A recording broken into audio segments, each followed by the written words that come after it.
Hello दोस्तों, आज की कहानी है बहू से नफरत। जरूर पढ़िएगा, बहुत अच्छी कहानी है और बताइएगा आपको कैसी लगी।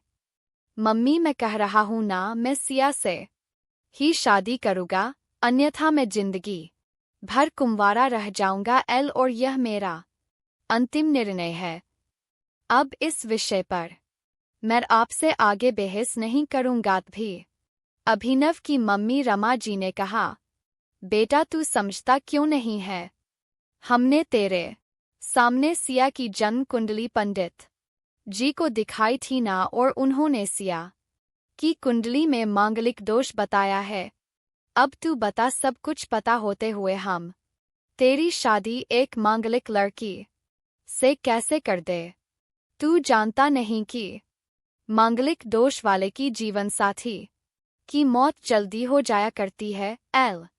इसलिए तुझे मैं समझा रही हूँ, तू भूल जा सिया को। रमा जी ने अभिनव को बहुत समझाया, पर अभिनव का कहना था कि जब मैंने सिया से प्यार किया था तब मैंने उसके साथ प्यार करते हुए जन्म कुंडली का मिलान नहीं किया था। ना ही मैं इन मिलानों को मानता हूँ, इसलिए अब बस मैं शादी करूँगा तो सिर्फ सिया से। और यह मेरा आखिरी फैसला है। आखिर रमा जी को अपने बेटे की जिद के आगे झुकना पड़ा और पंडित जी के द्वारा बताए गए अनुसार सिया के मंगल दोष को दूर करने के लिए अभिनव के साथ शादी करने से पहले सिया की शादी एक पेड़ के साथ करवाई गई।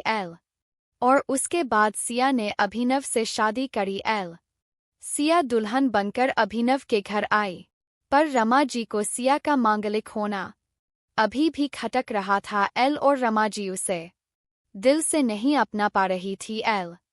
और घर में कुछ भी परेशानी आती तो उसका दोष सिया को ही दिया जाता। लेकिन सिया पढ़ी लिखी संस्कारी लड़की थी और वह अपनी सासू माँ से मिले इन बेवजह आरोपों को अपने दिल से नहीं लगाती थी। और ऐसे ही ससुराल में उसके दिन कट रहे थे। एक दिन अभिनव ऑफिस से जल्दी घर आ जाता है, तब रमा जी ने उससे पूछा, बेटा आज जल्दी कैसे आ गया? तब उसने बताया, माँ आज सुबह से ही सिर दर्द और बहुत कमजोरी आ रही है, इसलिए ऑफिस में काम करने की हिम्मत ही नहीं हुई मेरी। तब रमा जी ने कहा, चल बेटा जल्दी कर, हमें डॉक्टर के पास चलना चाहिए। तब अभिनव और रमा जी डॉक्टर को दिखाने गए। डॉक्टर को दिखाने के बाद मालूम पड़ा कि अभिनव को पीलिया हो गया है।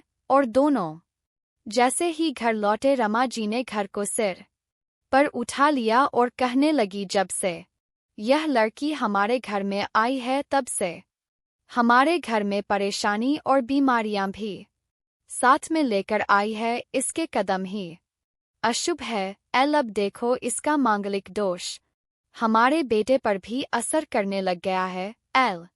कल को अगर मेरी बेटी को कुछ हो गया तो कौन जिम्मेदार होगा? तभी सिया ने कहा, मम्मी जी प्लीज, और कितना नीचा दिखाएगी मुझे? आज तक मैं चुप रही क्योंकि पापा ने यही सिखाया था कि बड़ों के आगे ससुराल में जवाब मत देना। पर आज तो आपने हद ही कर दी है। अगर मैं आज नहीं बोली तो जिंदगी भर खुद को माफ नहीं कर पाऊंगी।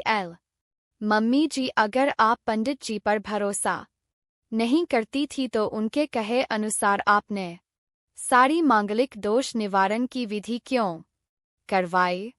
क्यों पहले आपने मेरी पेड़ से शादी करवाई?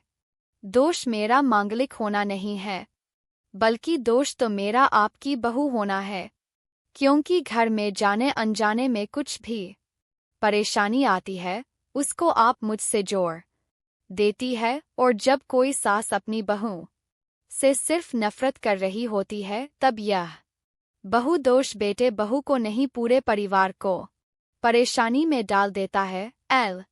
और इस बहु दोष से मुक्ति भी सिर्फ सास ही दिलवा सकती है। बहू को अपनी बहू माने, उसे दिल से अपनाए, उसे भी सम्मान दे और यह महसूस कराए कि वह भी इस परिवार का सदस्य है, नहीं तो बहुदोष।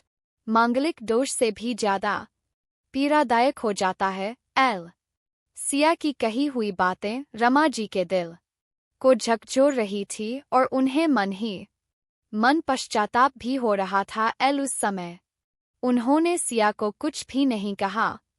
थोड़े दिन बाद अभिनव बिल्कुल ठीक हो गया और ऑफिस जाने लगा और 1 महीने बाद अभिनव की सैलरी भी बढ़ गई। तब उसने घर आकर इसका श्रेय सिया को दिया। एल तो रमा जी बोली, हाँ सही है बेटा, तू तो सारा श्रेय बहू को ही देगा। एल तेरी माँ का आशीर्वाद भी तो तेरी प्रगति के पीछे रहता है तेरे साथ।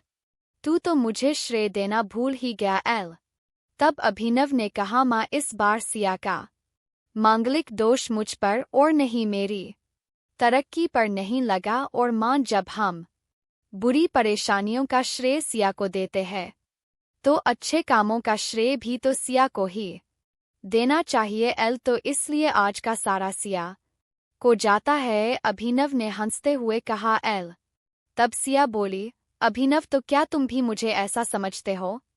तब अभिनव ने कहा, नहीं सिया बिल्कुल नहीं एल, बल्कि मैं तो माँ को यह समझाना चाह रहा हूँ कि सुख दुख हमारे जीवन का हिस्सा है और कभी जीवन में खुशियाँ आती है तो कभी गम भी आते हैं। इसके लिए हमें परिवार के सदस्य या अपनी बहू को दोष देना उचित नहीं है। तभी रमाजी बोली, बेटा सही कह रहा है तू, और तेरी तरक्की ही बहुत है। मुझे इस झूठे दोषों से बाहर निकालने के लिए आज मैं यह कसम लेती हूँ कि आज के बाद में सिया को किसी भी बात का दोष नहीं दूंगी। एल यह सुनकर सिया आज बहुत खुश थी। एल क्योंकि आज उसको उसकी सास ने मांगलिक दोष के साथ साथ बहु दोषों से ही मुक्ति दे दी थी। एल कैसी लगी कहानी दोस्तों, जरूर बताइएगा। एल